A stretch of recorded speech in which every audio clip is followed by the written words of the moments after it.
About a decade ago, I started on the New Florence blog a series of guest columns that I titled Technology and My Passion.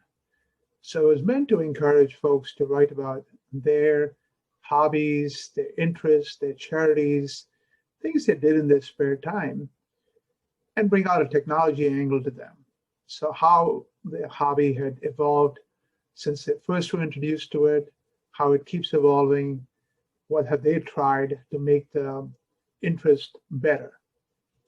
So every few years, I've revived the series, and I did again early in 2020, not realizing that most of us would have a lot of extra time on our hands. And it's been a bonanza. I've had 50 different contributors write about their interests. And it's been really fun working with them to bring out their best. Many of these are not professional writers. I've had a couple give me handwritten notes, help them craft it with a bunch of their photographs, a bunch of their videos, and so on. So I've had two ladies who contributed twice in this series. So Bonnie Tinder wrote about her figure skating and about her really playful dog, Romette. Suzanne Beck, who's a neighbor of mine, wrote about her stained glass, really, really neat stuff she does with glass, and her dog, Sophie.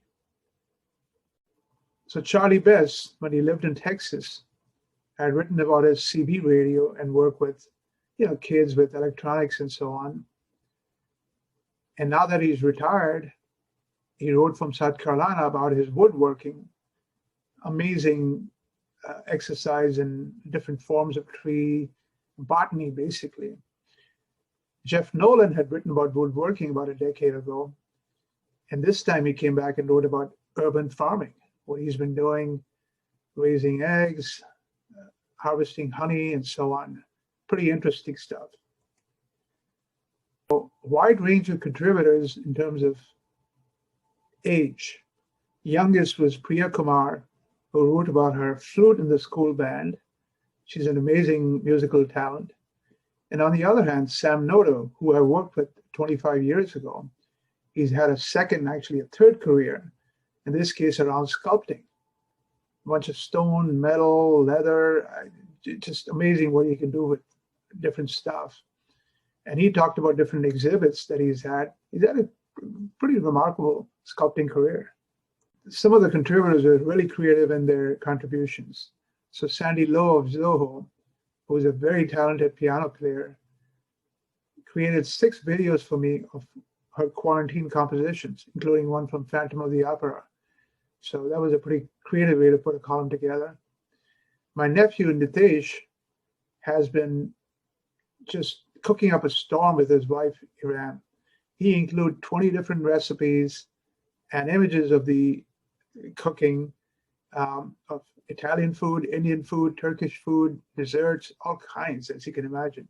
20 different dishes. A lot of the columns focused on water. So Tom Brennan of Rootstock wrote about his bluefin tuna fishing. Boy, that's an energetic sport. Jim Shepard, the analyst, spends a lot of his time building boats. So another aspect of water that came out during the columns. And there were many others who wrote about fishing and so on. Lots of charity in this year. So Nancy and Jim wrote about autistic adults. Autistic kids are increasingly getting attention, but as they grow up, society doesn't really focus as much on them. So Jim and Nancy have been focused quite a bit on that demographic. Ro Henson, ex-PeopleSoft, wrote about her long-term work with animals, especially rescued animals. More power to her.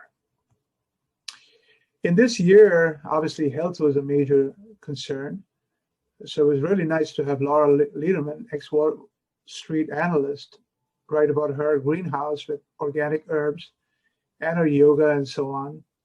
And Jason Bush, who's pretty much a health fanatic, wrote about his protocols and the supplements he uses and so on. Pretty impressive what he does. So overall, 50 different contributors, really nice of them to contribute. Kept me very positive as I was helping them craft the columns. Kept them positive, as they were talking about things they obviously enjoy, and kept the readers extremely positive. So thank you for everyone who contributed. And, the series will continue, maybe not at the pace it did in 2020, but every 2-3 years, I do revive it. So look forward to more contributions.